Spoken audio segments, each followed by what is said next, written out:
Kapuso sa GMA Regional TV Live taliwa sa mga hagit nga giatubang nato nining pandemya sa new normal.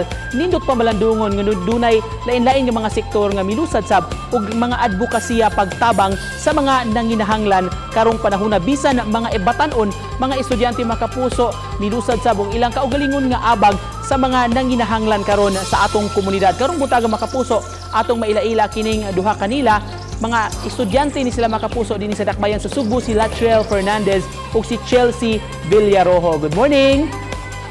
Good morning. Good morning, sir. Good morning. Thank you Latrell ug kang Chelsea sa pag-uban kanamo. Can you tell us more about your advocacies unsa man ning inyong gipang lusad pagtabang sab sa atong community?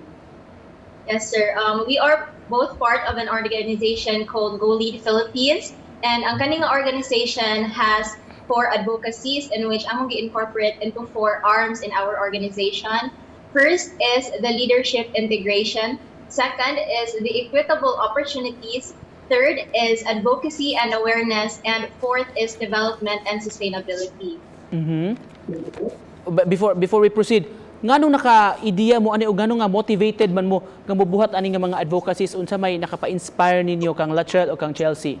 Ang motivation gid sir is to contribute something, bisag bahala gamay or dako na dayon buhon makaabot ra man sa bid-an ang ginaghana, pero sa pagkakaroon nga ginagmay sa siya, that's the motivation to have something to contribute and provide a way nga maka-collaborate ang mga kabatan-unan parehan ng bisag naa sa balay.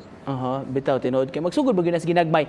Usa sa inyong gilusad nga proyekto kang Latrell kining pagtabang sa mga estudyante nato karon kining new normal way of education. Can you tell us more about this? Kato siya sir ang Project Eskwela 50.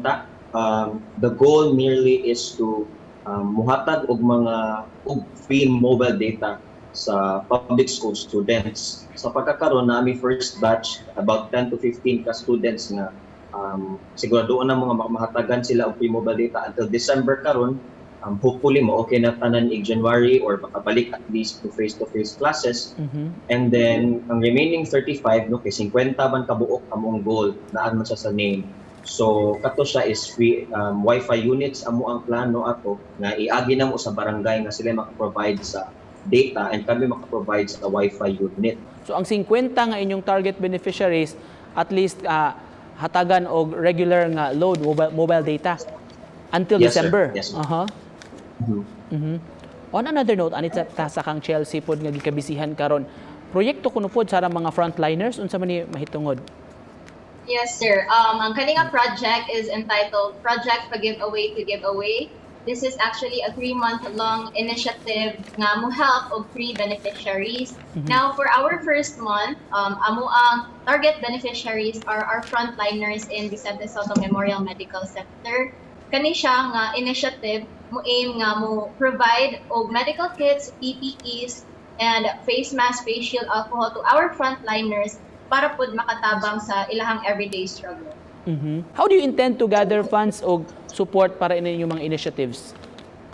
Sa pagkakaroon sir is ang among main gyud nga pamaagi is fundraiser gyud siya online, and ang among gibuhat aside sa kanang regular nga online campaign is nihangyo mi sa among mga members ug sa among mga kauban, mga volunteers nga i-post po nila silang phone and mag-PM og mga kaila para mag-solicit og funding. Kana siya ang murag grassroots gyud nga pamaagi sir.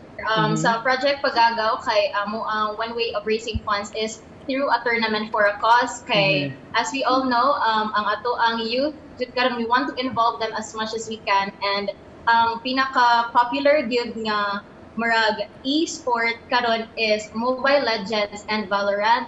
So we are initiating these 2 e-sport games para makakuha og funds from these youth nga ni join sa among tournament. Siguro ang uban nga mga kabatan-unan like you murag wala kayo magka-interest pod nga mohimo og mga advocacies unsay gusto nyo ipaambit nila karon ug unsa po inyong gustong i-share sa ato mga viewers karon, not only mga youth apil mga ginikanan labi na kaning mga efforts like this ginagmay nga mga initiatives dako na kayo ni og impact sa atong community. Unsa inyong mensahe?